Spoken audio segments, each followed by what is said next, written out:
So there are cases where people have been in conflict for long, either within the family, fighting for years, or maybe the fight has gone out from the family to courts where people have been battling against each other. In such cases, when they come to me, and I have been privileged to handle few such cases, the first thing which I clearly help people establish is that whether as an option you want to be together or you want to get separated. Now, in most of the cases, togetherness is forced, and people don't know how to get separated also. So, they are in a very difficult situation. Yet, whatever be the situation, I clearly ask them that it is important that you choose the direction first. If the direction chosen is separation, then what are the sub options in that? First could be maybe the business and assets are divided amongst the family members.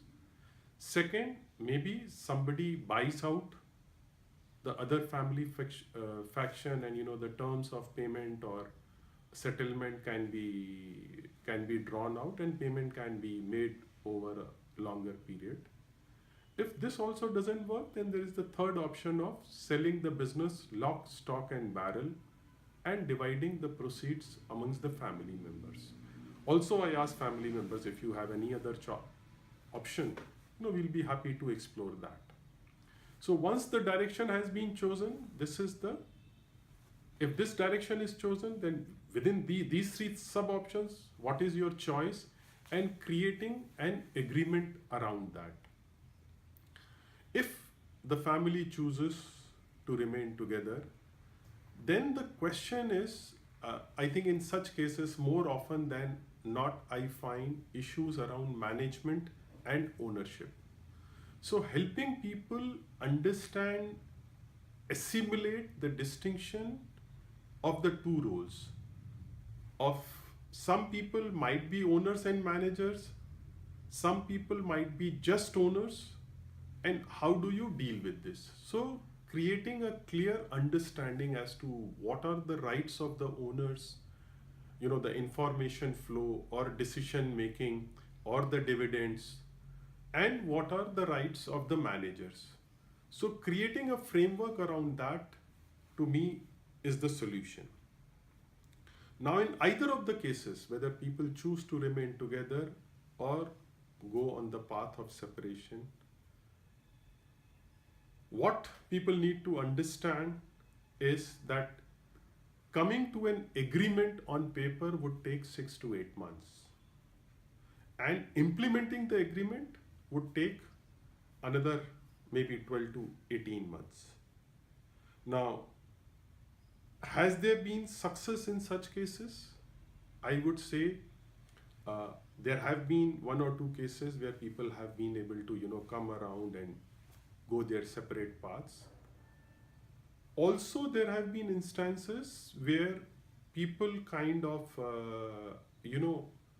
extended, or the intervention which we provided reduced the pain, or sort of lengthened the age of the business.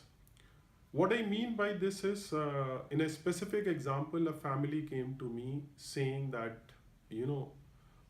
we are a cancer stage 4 patient where neither we are able to sell, nor we are able to divide, nor we are able to work together. Will you help us? So I worked with this family, and what they, by their own admission, have shared is that during the period of engagement, the friction, the discomfort, the business performance, there were some positive impact on this. But the roots of animosity, distrust was so hard, and also the business environment, the industry went through a down phase, that ultimately now the business is going through liquidation.